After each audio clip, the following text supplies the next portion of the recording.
Black Film Institute presents the Black Cast Speakers Lounge, hosted by yours truly, Courtney Winston. Join us on our weekly discussions as we interview a host of performers and professionals from the world of entertainment.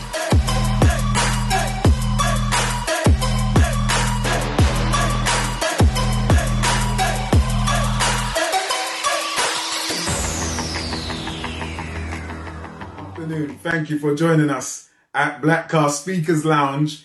Every weekend we aim to bring you the best of the best, the creme de la creme in the world of entertainment and acting. And today our guest is Leo Mohammed, cast member of the Real McCoy, the BBC's Real McCoy, amongst many other things. Earlier this afternoon we have Nabil Abdul Rashid, who was Britain's Got Talent semi-finalist and Golden Buzzer winner, who will be reappearing on television this September, so we've got to support him. But today, at this very moment, we have Leo Mohammed, who's going to be our very special guest. And previously, the brother was speaking on Can Black People Be Racist? You know, he was explaining what the term Assalamu Alaikum means. And we were saying that it doesn't mean Jojo or Obi or anything spooky. And we're going to continue with listening to our guest this afternoon, Leo Mohammed, as we wait for our brother to jump in on the live with us, as we return to you. And please get your questions ready, man. Get your questions ready. Yeah. Welcome, everybody. Welcome, Raphael. Welcome, Arcanian. Welcome, Brother Neil. Welcome, Dark Sky. I know who you be, bro. Welcome, Queens of Podcasts. Welcome, Aura CV. Is it? Aura CV? Excuse me for the mispronunciation, man. Welcome all. Welcome all.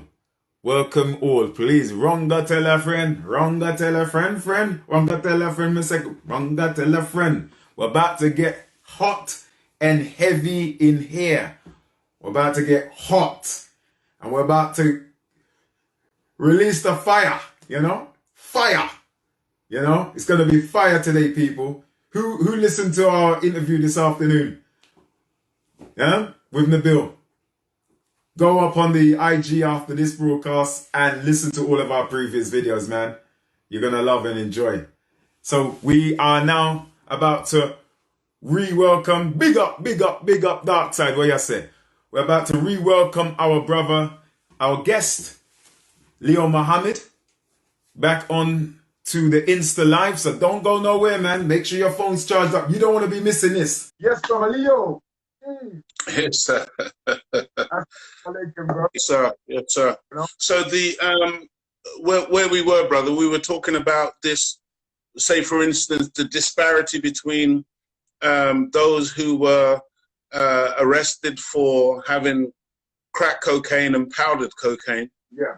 And of course, they engineered a situation where those who were caught with a couple of little rocks of crack cocaine were getting these exorbitant sentences and basically being lost in the prison system for years and years, while those with the powdered cocaine, who were primarily white people, were getting these little slaps on the wrist. And that's the nature of racism. Racism comes with that power component where you hold all of the cards and you are able to manipulate sections of the society into little cul-de-sacs or corners or ghettos. So we are not in that position, brother, nor do we desire to be in such a position where we would eliminate people's abilities to grow and develop and be all that God created them to be. We have never had that situation, nor do we desire that situation, nor do we have that situation. So we're not racist. The most that we do as black people is that we react to racism. So on the popular television show that used to be in this country called Love Thy Neighbor, the white man had all the lyrics where he would call us nigger, sambo, coon. I mean, he had so much lyrics. And all our dear brother, I think it was played by Rudolph Walker in those days, all our dear brother could come back with was something like, hunky. You know what I mean?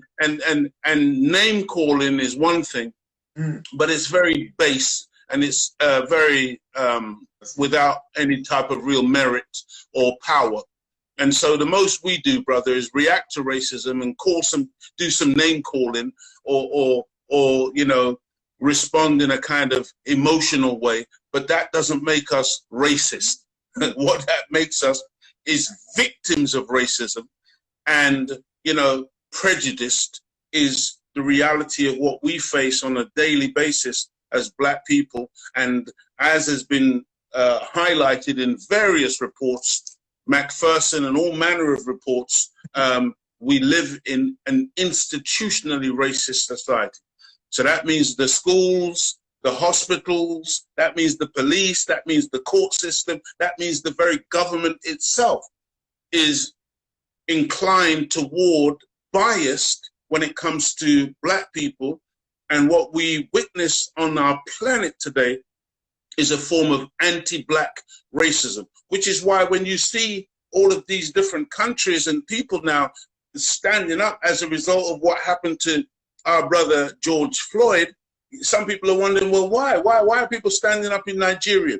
Why are people standing up in Italy? Why are people standing up in all of these diverse places?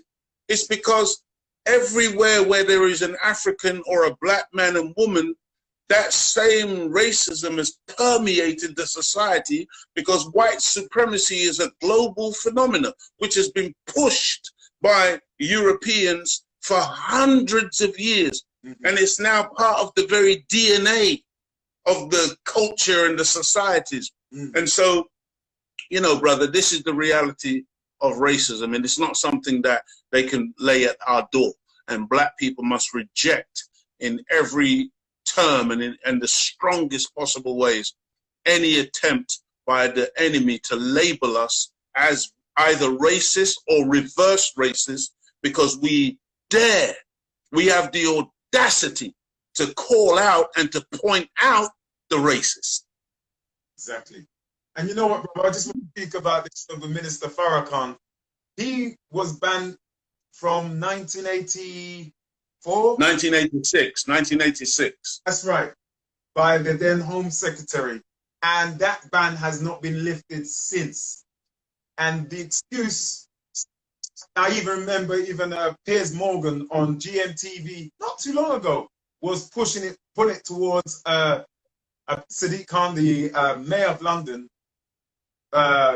saying that, well, why are you protecting Louis Farrakhan, you know, or why are you advocating for him to come over to this country? You know, he has disturbed racial relations in the UK, and he is all these different ugly terms that they put on the Minister Farrakhan, who's helped out the Black community and the world communities for so long, you know, and has no criminal record, you know, has no hate crime attached to his name whatsoever. So what do we say to a media, to a government, to individuals and groups who want to accuse Islam, Minister Farrakhan, for being racist, for any Black person who has awoken, especially in this time, who wants to speak on the behalf of the Black family, the African family? How can they, you know, accuse the minister of being racist when exactly what you're saying? We are responding, you know, without violence, but we're responding to a racist system. What would you say to that? It's a very, very beautiful point that you make, brother. And this coming 4th of July 2020 marks 90 years of the Nation of Islam. Wow. This is 90 years ago on July the 4th, 1930, when our great founder, Master Farad Muhammad, made his appearance in North America and made himself known to Black people in an area of Detroit called Black Bottom, and searched among our people until he found one worthy to carry this tremendous mission on his shoulders, in his heart and in his mind. And of course, I'm speaking of the Most Honorable Elijah Muhammad. And then the Most Honorable Elijah Muhammad is the man who is responsible for then raising up Black people into a level of consciousness from a very low condition in the 30s, in the 40s, in the 50s, coming through the civil rights era of the 60s and the 70s and the Black Power movement of the 70s. All of this really stems from the coming of that man, Master Farad Muhammad, 90 years ago, and the work done by his student, the Most Honorable Elijah Muhammad, and the work now continued by his student, the Honorable Minister Louis Farrakhan. You know, brother, it's a very beautiful point that you raised, because you see, brother, in 90 years, despite the labeling of a lying, fake news media, that the Nation of Islam is this racist, rabidly racist group, brother, they can't point to one incident where we have attacked one white person, one Jew, or anybody else that they can point to and say, oh, the Nation of Islam is this violent, militant, crazy group.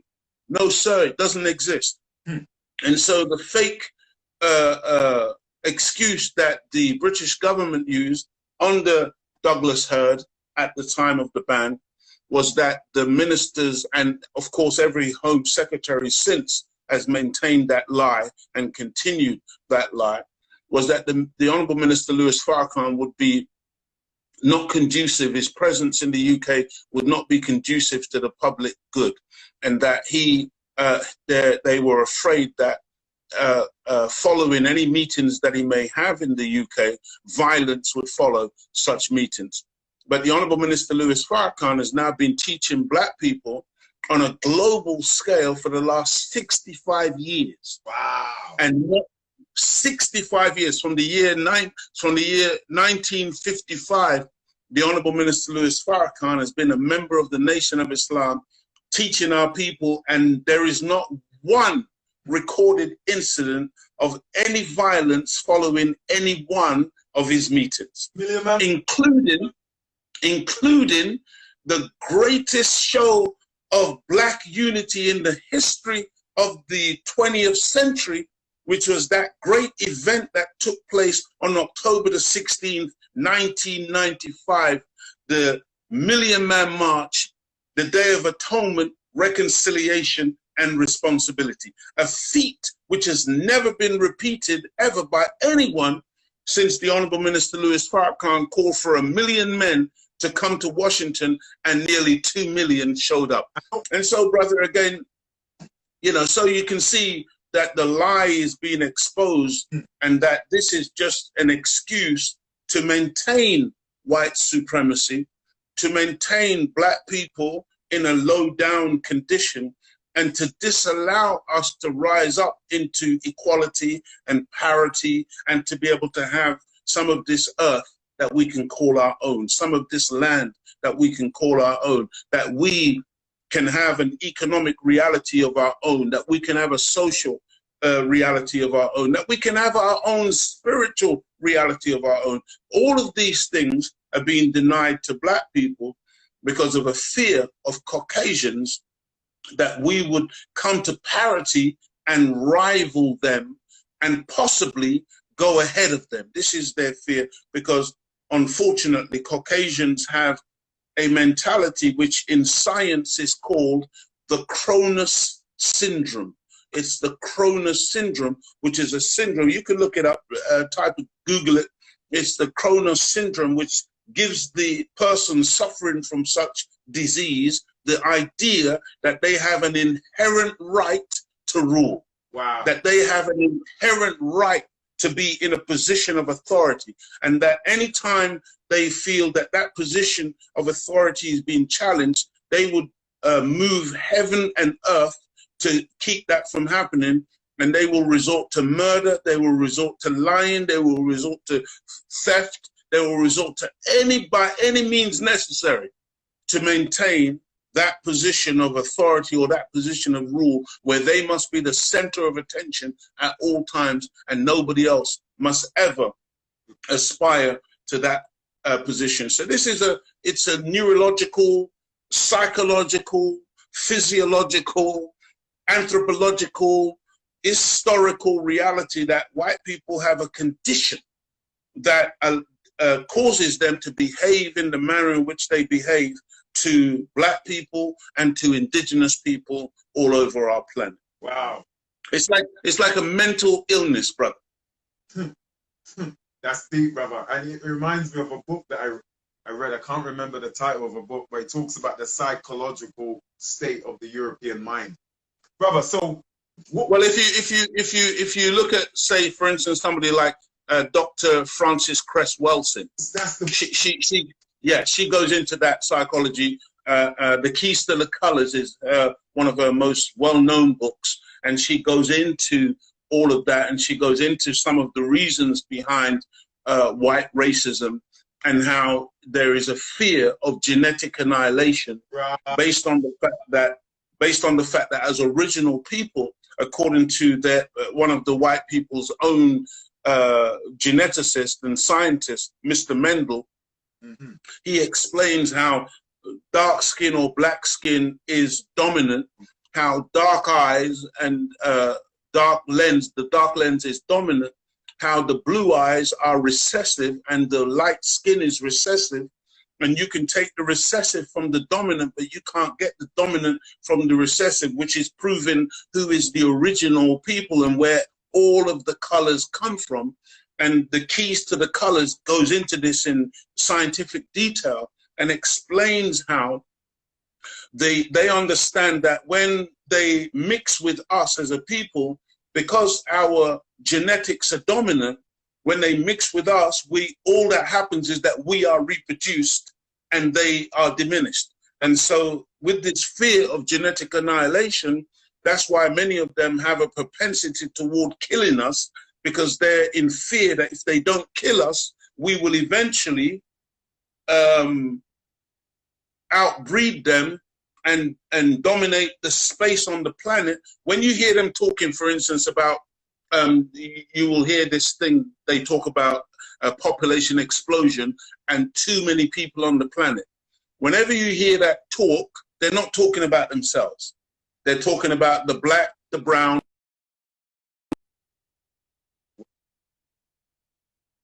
for birth control in terms of keeping their population down, but they target the original or the indigenous people, the black, the brown, the yellow, and the red people, because again of this fear of genetic annihilation. So this is what you're witnessing when you see this type of behavior going on. Your picture is kind of frozen. I'm not sure what's. There you go, brother. Yes, sir. That's what happened with your. Sorry, brother. I did cut you. I know you was going to make a point. I apologize for that. That's everything you said was deep, brother. And you know, for those who are mixed race, biracial, these terms, you know, a lot of people who are watching this may think, oh, even white people, even they're watching this, you know. I have a lot of white colleagues, a lot of white friends. They might say, but yeah, I'm at the march. I'm protesting against racism and white supremacy. I'm not racist. And those who are involved in the Black Lives Matter movement all over the world, what would you say is happening now?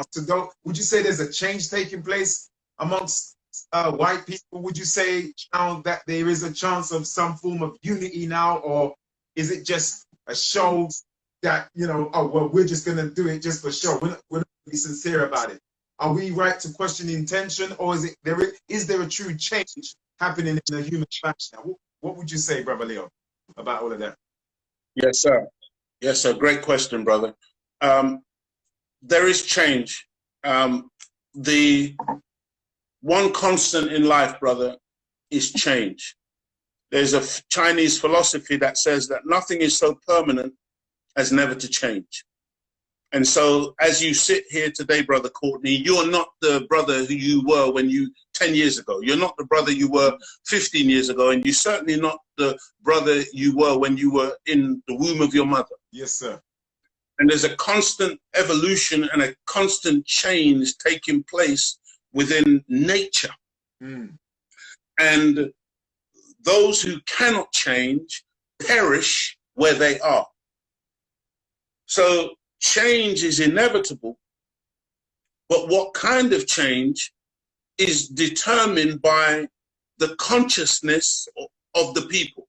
So you can have evolutionary change, in other words, a gradual progression of natural change, or you can have revolutionary change. And revolutionary change oftentimes is bloody and violent.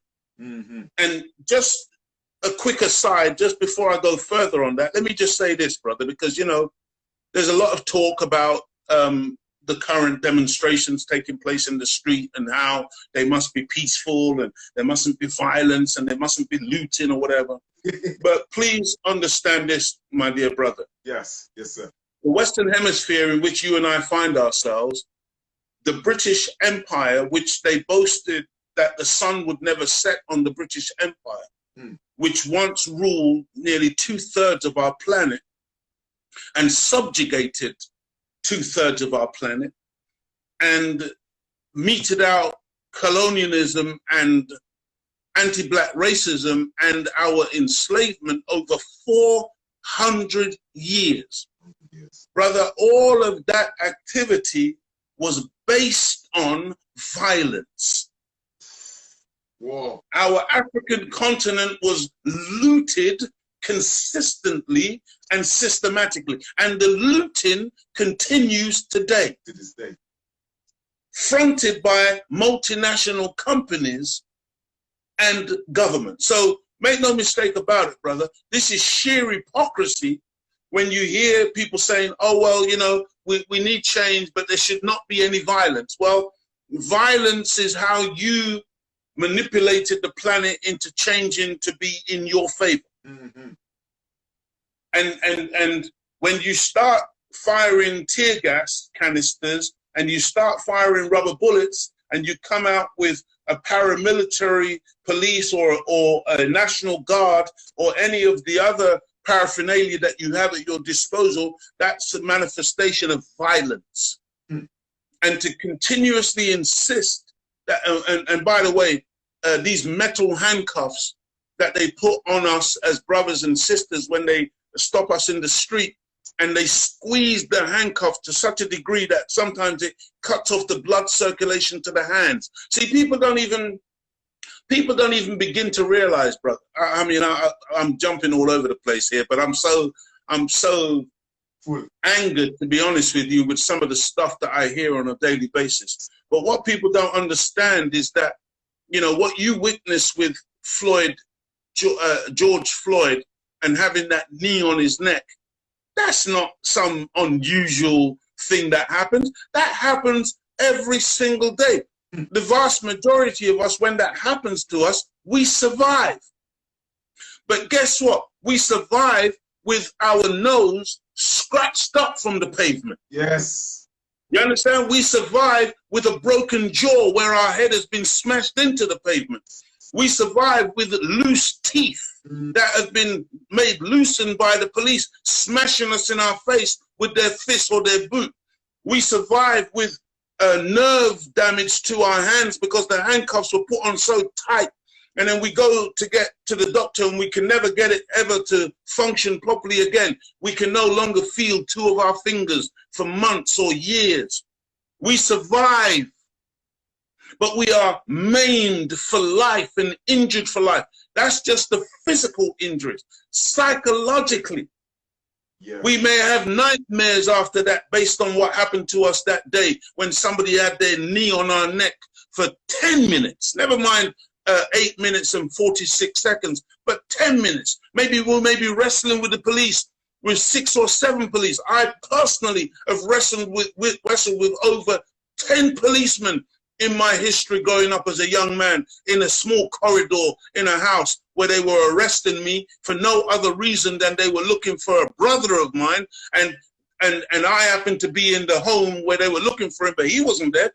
But now I'm supposed to be subjected to arrest. And when I'm asking the question, why am I being arrested? They don't want to explain. They just want to put handcuffs on me. They just want to manhandle me. They just want to knee me in my back while some of them are holding me, and then there's some sneaky coward behind kneeing me in my thigh and trying to give me a dead leg. And so I'm there wrestling with them for nearly 20 minutes, nearly half an hour, a wrestling match with all of these policemen before they managed to get me out into the police van. So this is the reality of what black people go through on a daily basis. And it's very rarely that it's caught on camera. It just so happens that some of these incidents are now being caught on camera. And so, my brother, you know, the violence is something that it comes with the territory. But because we live in a violent world, because we live in a society where violence has been the order of the day, you see, they want us to pretend that we don't remember when they were annoyed with Saddam Hussein. What did they inflict on Iraq? Violence. When they were annoyed with Muammar Gaddafi in Libya, what did they inflict on Libya? Violence. When they're annoyed with Assad in Syria, what do they inflict? Violence. And we can go on and on and on. You know, these people are trying to give you the idea that they're so peaceful, they're so loving. This is such a democracy. Well, where is the democracy for black people who want to hear from a man that Brother Courtney just described as having no criminal record? He's been married to the same woman for over 60 years. This is the man who has never been arrested, not once. This is the man who takes people like me out of the mentality that I grew up in, which was crazy on the streets, running the streets like one of the wild and crazy ones, and teaches me to civilize myself and to stop smoking, stop drinking, stop chasing women, stop doing all kinds of evil stuff that I used to do when I was ignorant. But a man like that who can give black people hope and give black people direction and give black people uprightness and civilized behavior, that man like that is banned. So where's the democracy for us? Exactly. Where is it? Exactly. It's a lie, brother. Yeah. It's a lie. And then you see that fake media is constantly lying on our leaders, constantly lying. Brother, what you see them doing to the Honorable Minister Louis Farrakhan over these many years is what they did to Patrice Lumumba. Right. It's what they did to Steve Biko. It's what they did to Nelson Mandela before he was actually imprisoned. That's what they did. And while he was in prison, they were still calling him a terrorist and a wicked demon and all kinds of, because he was anti-apartheid. You understand what I'm saying? This is what they did to Martin Luther King, brother, while the man was alive. Yeah. Today they hypocritically talk about Martin Luther King like they love him, but go back and study what they were saying at the time when Martin Luther King was alive, and all Martin Luther King was saying was equality, justice, and he was talking about integration, and they still hated him, and in the end they actually murdered him, brother. And so let's not be fooled. There are a lot of, please hear what I'm about to say. Yes, sir. There are a lot of very sincere white people, in particular among the young, yes, sir, who are disenfranchised themselves. And many of them are poor white people, and they have an affinity and an identification with black people who are the suffering masses in their midst. And so there are many, many of those who are currently protesting with black people who are sincere. And, you know, in the Nation of Islam, brother, we are primarily a spiritual and scriptural people. And we believe that everything which is unfolding in the media and in the reality of life outside today is written in scriptures. We believe that we're living in the time of the fulfillment of scripture. We believe that this is the time of judgment as written in the scripture. And in the scriptures, the children of Israel, who we believe we are, and that there are people who have tried to steal our identity, claiming to be the Israelites and the children of Israel, when in reality that's us. But if you read the scripture, you will see that when Moses liberated the children of Israel from under the wicked Pharaoh who had enslaved them for 400 years, when they came out of that bondage, the people who came out were a mixed multitude. Right. In other words, brother, when we come out, there are going to be some white people who are going to be coming out with us, who don't want nothing to do with the wickedness and the racism, the anti-black racism that this world is built on. And so we believe that there are sincere people there, but make no mistake about it, not everyone who is currently coming out and saying Black Lives Matter is sincere. Exactly. Not these corporations and Boris Johnson and Priti Patel and these people who have the audacity to allow Black Lives Matter to drop from the corner of their snake-like mouth, actually believe that Black Lives Matter. And our job today is to call them out, brother. Yeah, man. Our job is to call them out, and they're going to have to prove that Black Lives Matter and that they're not just saying it to once again try and hoodwink our people into going back to sleep. Because if Black life really matters, then they will address the issue of reparations. Come on. That we've been calling for the last 6 years, marching from Brixton to Parliament, and all the government has done is ignored that demonstration and written some little mealy-mouthed letter to say, oh, well, it's not our department, you need to deal with this other government department, and keep moving the goalpost. If Black lives really matter from their perspective, then they need to deal with the outstanding issues around Windrush. Come on. And people like Brother Leo Muhammad, who has lived in this country since 1967. I'm sure before most of your audience who is listening today was even born. That's how long I've been here. Yes, sir. And I've been here, and I still do not have a British passport. Jeez. You understand? Everywhere I go on the planet, I travel on a Jamaican passport. Yet, this is the home that I've known since I was a child, 1967. And I've been disenfranchised by this system, disallowing me to have a stable foundation where I can feel like I belong, when my ancestors fought, bled, and died that this could become so-called Great Britain. So we're not about to fall for no okie doke and have nobody play no games on us by saying Black Lives Matter. If Black Lives Matter, you're going to have to prove it. Come on, bro. And you're going to have to recognize that this is the time when, if we were genuinely freed in 1834, when you say that we had an emancipation and you ended slavery, if we were genuinely freed, then where is the contract of our freedom? In North America, you told the brothers and sisters that you had enslaved and dehumanized for over 400 years. You told them and you promised them 40 acres and a mule. Yeah. Yet that 40 acres and a mule never materialized. So we want to see the materialization of the 40 acres and a mule. We want some of this land that we can call our own. Yeah. You know what? The Most Honorable Elijah Muhammad said we want a state or territory that we can call our own. And we make the same demands on this wicked British government. Go ahead, my brother. Bro, you know what? Forgive my passion, brother. Forgive my passion. I want the fire. I want the fire, bro. Fire, bro. Yeah, there's no other way other than to speak it as it is, a straight speaking. That's what you're known for, brother Leo. And you know what? I was watching some of the news clips or YouTube lives of some of these far right racist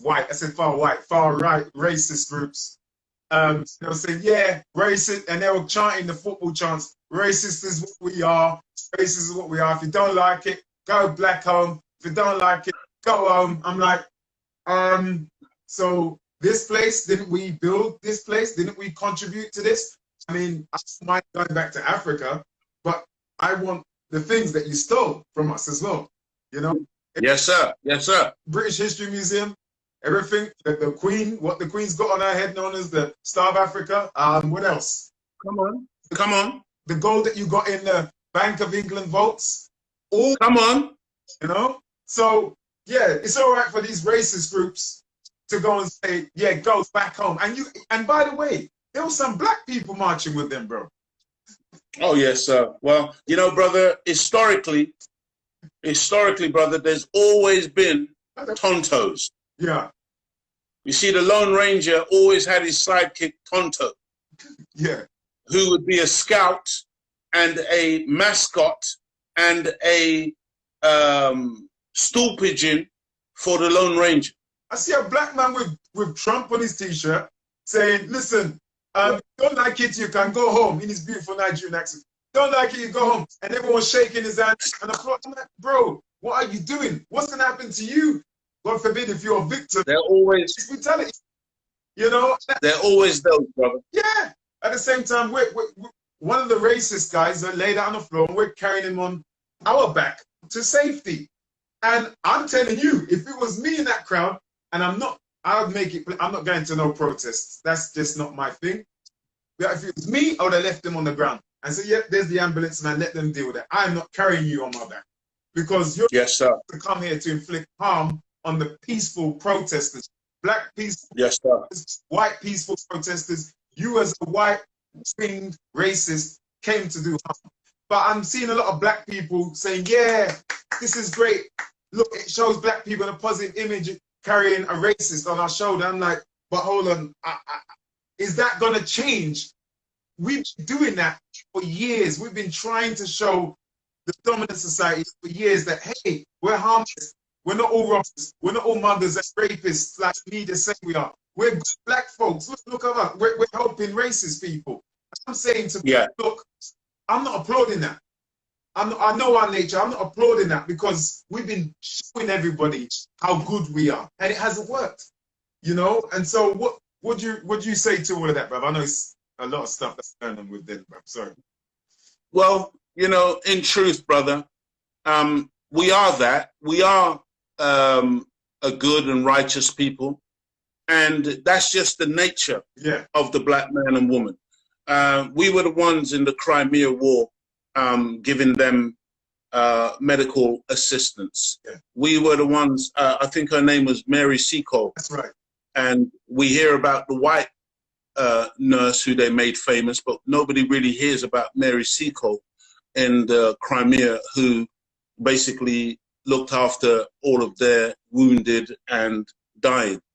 Mm. And of course, I think it was a Dr. Drew, a beautiful black brother, who invented or created the blood bank, which again saved so many hundreds of thousands of Caucasian lives during the war. Mm. And the irony is that Dr. Drew himself, how he died was that I think he was in an automobile accident and he needed blood, and they were not prepared to give him blood, and so our brother perished. But he was the one, brother, who gave them the blood bank and saved their lives. Mm. But the irony is that he died needing blood and none of them would give him blood. Mm. But that shouldn't stop us from manifesting our nature and who we are. Yes, sir. The scripture in the Holy Quran says that Almighty God Allah is the beneficent, the merciful, the oft returning to mercy, the merciful. Yes, sir. The disciples asked Jesus, how many times should we forgive? He said, we forgive 70 times 70. In other words, infinity. Because we are that beautiful. Mm-hmm. It don't mean that you lay down and let the enemy just trample on you. Mm. But what it means is that the Holy Quran puts it this way, that we are never to be the aggressor. Mm. But we fight with those who fight with us. Yes. And retaliation is prescribed. We can fight, brother. We can fight back. We have a right to fight back. It's our human right. Yes. But at the same time, we must never allow ourselves to emulate the character of our enemy. Yeah. You see? Yeah. And so it's nuanced. Mm-hmm. It's nuanced. We have to become those thinking people that we've always been, and not just emotional, reactionary people, but a people because emotion clouds vision. That's right, brother. That's right. And when we operate from a place of pure, raw emotion, then we're not going to see things clearly, and we're going to get things wrong. But when we can rise above emotion into the thinking of God, which is mathematical, then what we will find is that, you know, brother, we can still be gracious, we can still be kind, we can still be courteous, we can still be loving. Mm. to even those who are wicked. Because you see, this sun, brother, it doesn't discriminate. It shines on the wicked as well as the good. Yes, sir. And that's our creation. That's our character. That's our nature. And we must never allow these people to be able to label us like them, which is what they're constantly trying to do. They're trying to make us reflect them. That's right. But we must never reflect them. We must always reflect us. And that means, brother, that if necessary, brother, we have to fight and we have to kill, especially now. You know, when do we kill, brother? You're coming to kill my children. You're coming to kill my wife. You're coming to kill my sister. You're coming to kill me. Come on, man. Come on. That's a good day for the black man to die. You see? But we are not killers per se. Yeah. But we have it within us, brother, that if you push us too far, then we have a right to retaliate in kind. And so that's how we got to be as a people. We, brother, we are the most long-suffering, loving, beautiful people on this planet, brother. That's right. And that's why to this day, you can't find no gun. You can't find no weapon of mass destruction with a black man's name on it, brother. Come on, bro. We didn't make Uzi. We didn't make AK-47. We didn't make any of Thompson submachine gun. We never made none of it. We never made the Colt 45. We never made them, brother. And lastly, we haven't made any of the poisons that are now floating around on our planet. We never made Benson and Edges. Oh boy. We didn't make Ray and his nephew. We didn't make Captain Morgan, because you see a lot of our people from the Caribbean, they think Ray and his nephew is something to do with us. Yeah. Ray and his nephew don't even drink alcohol, brother. Ray and his nephew just manufacture it for us to kill ourselves. And so it's just for us, brother, to realize that, you know, unfortunately, we've taken on the character.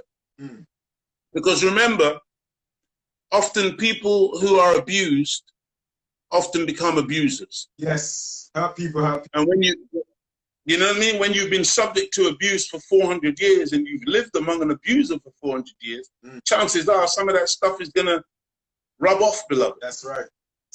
And so today, many of us are manifesting that which is not us. It's not our character. It's not our nature. And let me just end on this point, brother.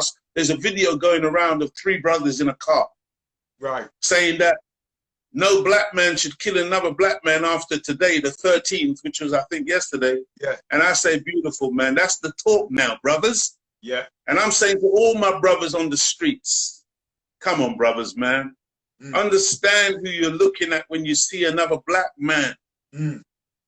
Look at yourself in the mirror and remember that every black man that you see on those streets, I don't care where he's from, what end he's from, that's your brother, man. That's your kith and kin. And if we can just stop the killing. And when I say killing, I'm not just even talking about stabbing and shooting. I'm talking about those of us who spend so much of our life trying to kill the very spirit of our sister or our brother. Let's stop it, beloved. Let's recognize that we are family and start showing the love among ourselves, man, because believe me, brothers, Brother Courtney, in one of his previous questions, I didn't really address this part of it. He asked the question, you know, can we look to these other people as being with us and sincere? And I say this, beloved, you know, don't waste time looking to see who is going to ally with us. Let's ally with ourselves. That's what's most important. Don't look around to see who's coming to our aid. Let's look and see what we can do to aid ourselves and aid each other. Look to the one who looked most like you first. And then if there are some allies who are going to come and assist us, we say all praise is due to Allah. That's beautiful. But that's not our primary focus. Our primary focus is the total unity of ourselves and doing something for ourselves. That, the Honorable Elijah Muhammad said, is more powerful than a nuclear weapon. Black unity. And let me say it like this, family. It's something that many of us have talked in the past. We've talked it, but believe me, family, as God is my witness, we have never really tried it. Never. And how can I give you an example? Brother Courtney and myself, we go back years. Yeah. From when he was a tiny little boy like that, tiny, I could put him in my top pocket. But it's not that we've been in constant communication over all these many years. There's been years when we haven't spoken at all. But what it is, and he's gone and done what he needs to do, and I've been doing what I've been doing. But what it is, it doesn't matter how long we haven't spoken or been in touch. There's this affinity and brotherhood that as soon as we do touch base, the energy is one. And that's how we've got to be with each other. We've got to understand that it's not about proximity and you know, the brother you went to school with or the person that you see every day. No. We got brothers and sisters on the continent of Africa right now. Yeah. We got brothers and sisters in North America. We got brothers and sisters in the Caribbean. We got brothers and sisters in the Isles of the Pacific. We got brothers and sisters, man. And we got to learn how to be close with them, even though geographically proximity is not the issue. Yeah. Thank you, brother. Thank you, brother. Sorry to go on, brother. That's beautiful. But you know, speaking as one who's inspired by yourself, and I remember seeing you on the Real McCoy when I was about 16 years of age, brother. And I remember when I was on the BBC's Real McCoy, the first time I ever saw you, brother. And I saw the rest of the cast members, Sister Judith and Felix Dexter, may God be pleased with him, and many other greats on there. But when I saw yourself with the bow tie, the shiny bald head, brother, and you done the sketch or scene about the Black Jesus, that what, brother, when you done that one, where you presented yourself as the Black Jesus, and then you put up a picture of the painting of Michelangelo's version of Jesus, the white, blonde, blue-eyed one, and he said, that's not me. This is who I am. Brother, not only was I laughing, I was like, wow, that's so true. And it's watching movies like from Spike Lee and other different films that have been the means of educating young brothers like myself. And when I saw the Real McCoy, homegrown talent, homegrown, I believe you're the brother that wrote the Real McCoy as well. Tell us about the Real McCoy, brother. Where did you get the idea from the Real McCoy, brother? Please tell us. Again, another beautiful question, brother, and it's so loaded in truth. But let me say it like this. You know, I went to Kingsway Princeton College and trained as a straight actor. I had been delinquent on the streets of the UK, in London in particular, just running wild, doing a lot of crazy things. I got into trouble as a young man growing up. When I first came from Jamaica, within a short time, brother, my family, I discovered that my family was at war, in the sense that my father was pretty abusive to my mother. And in a short time, there was separation and ultimately divorce. But as a result of that, my younger brother and myself ended up in children's homes, in what they call in care and social services, which was not a good place to be, brother, in the early 70s. That was a nightmare, my dear brother. This is, by the way, this was when a lot of child sexual abuse stuff was going on in these types of institutions. Yes, sir. Praise be to Allah, brother. I was never subject to sexual abuse, yes, but I certainly was subject to physical abuse by some of the staff members and by some of the other young people that were there who were anti-Black racists. And having found myself in those types of environments, I very quickly spiraled down. And I ended up getting into all kinds of criminality, and I ended up going into reform school, I ended up going into detention center, ended up going into prison, and I've spent at least 7 years in one prison institution or another. Wormwood Scrubs, Wandsworth prisons, you name it, brother. The top security prison on the Isle of Wight, I've been in all of those types of institutions as a young person in my teens coming up in this country. And so at a certain point in time, brother, because I was always a searcher as a young person growing up, I was always questioning, who am I? Who am I? Imagine I'm in a prison cell, brother. I'm looking through bars. And then when I look through the bars, there's a courtyard. And when I look down, there's a prison officer walking with a Alsatian dog. And then beyond him, there's a wire fence, a specially designed wire fence. On top of that is razor wire. Yes. And then cameras. And then beyond that, there's a wall with a special sounding thing on top of the wall. This is, I'm trying to show you the level of security that I'm locked behind. And I'm looking out, brother, and I'm asking myself, why am I here? Who am I? Because, by the way, many of my convictions were, in those days, what we call, I was fitted up.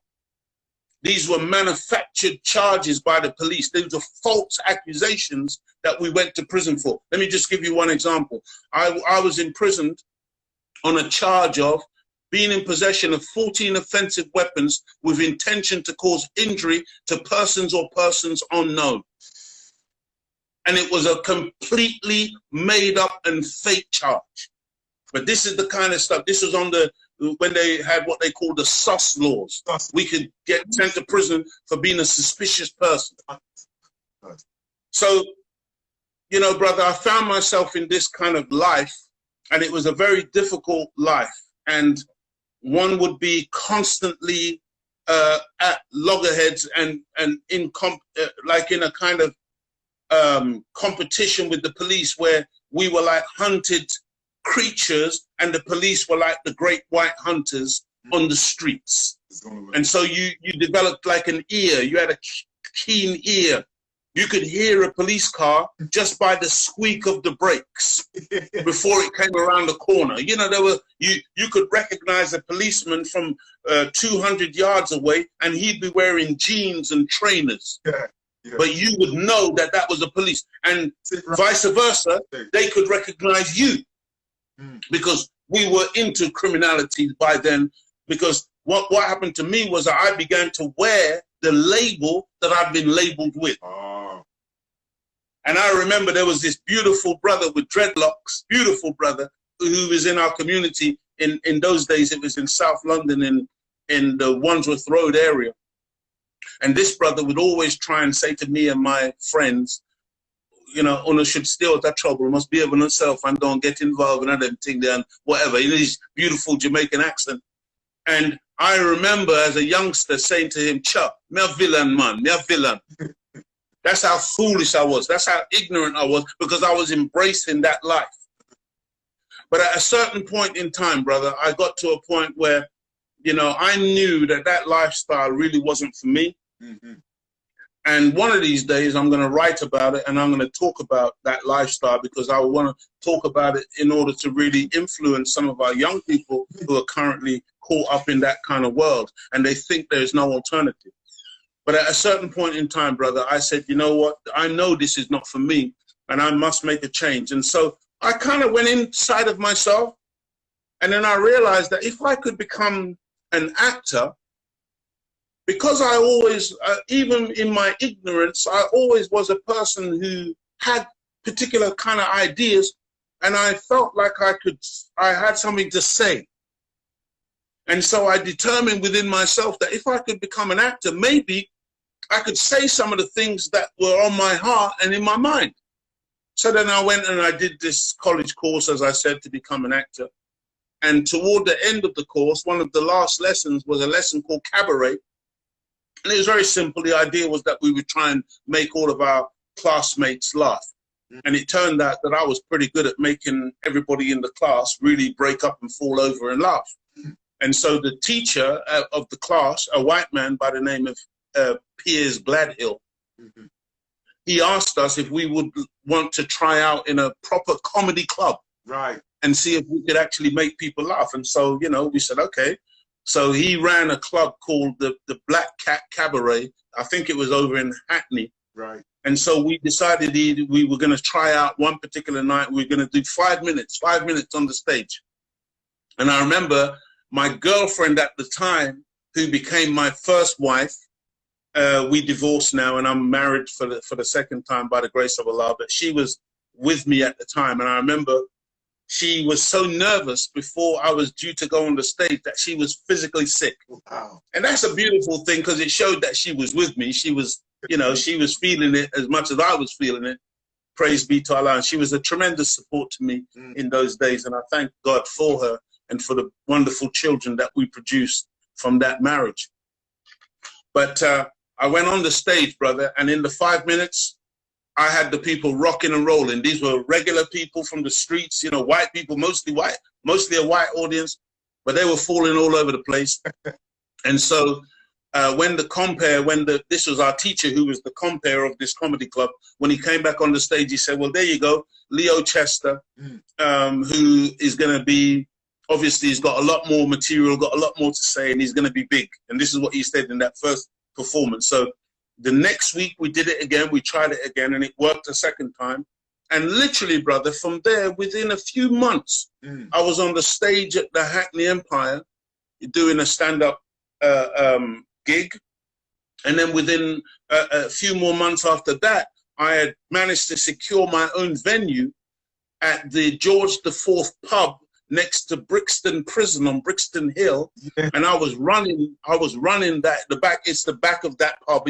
I think it's now a Tesco's or something like that. But in those days, it was a pub, and in the back they had a comedy environment.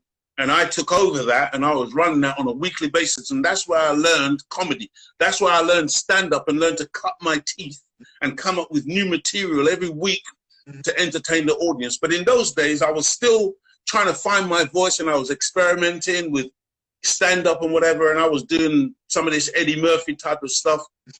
I even had the moustache. And it just wasn't me, brother, but I was cursing on the stage and whatever. And my father came to one of the shows, and he heard me cursing, and he just walked out, brother.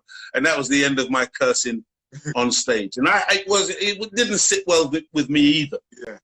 And so shortly after that, the comedy then began to evolve into what we call edutainment, because I heard KRS-One, who was one of our great original rappers, who coined the phrase edutainment, and I decided to apply that to my brand of comedy, because remember, in the beginning, I was trying to find a way to express myself. Yes. And because I had all of these experiences and all of these things that were inside of me, I wanted to find a way of saying serious things, but couching it in comedy. Yes, sir. Hence, edutainment was born. Now, around that time, the 291 Club came. That's right. Hosted by the sister. Which was the early days of Channel 4. Yeah. And, you know, I became a regular on that in terms of a guest who would come on and do stand-up. I never was booed off that stage. Why? You know. Because I remember you saying this story before you went on stage to warn them. And you said, look. Yeah, I would threaten the audience that if you booed me, I would come off the stage and kick up my damn head. Because I was big time into martial arts as well, brother. Growing up, you know, I could fight. I'm a person who always could take care of myself in that regard. So I would kind of like, there was something a bit kind of edgy about me on the stage. The people didn't know whether to take me serious or not. I think I looked a bit crazy because I had this massive high top. That was all my own hair. You know, it really just stood up completely. And, you know, so I managed to get away with that. But I think in truth... Brother Leo, sorry to pause you, my brother. Yeah. 10 seconds remaining. So we're going to end this and come right back on again. That's the instant. Okay, brother. Yes, sir. Yes, sir. 10-second ad break. Please, we're going to carry on. People, stay tuned, lock in. We're going to reload again. Please join again. Brother Leo in the house. Follow, like, subscribe